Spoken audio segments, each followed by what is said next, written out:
हुकूमत और security forces की डॉलर जखीरा 200 और स्मगलर्स के खिलाफ कार्रवाइयां रंग ला रही हैं। डॉलर की कदर में मुसलसल कमी का सिलसिला जारी है, जबकि रुपया मुसलसल मुस्तहकम हो रहा है। आज भी इंटरबैंक और ओपन मार्केट में डॉलर की कीमत में बड़ी कमी देखने में आई है।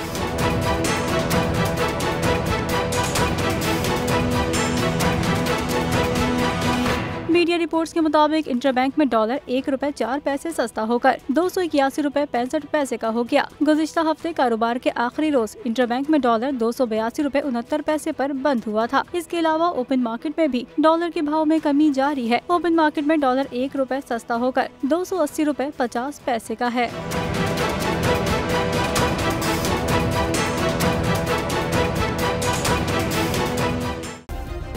सब्सक्राइब करें और बेल दबाएं ताकि कोई खबर रह न जाए।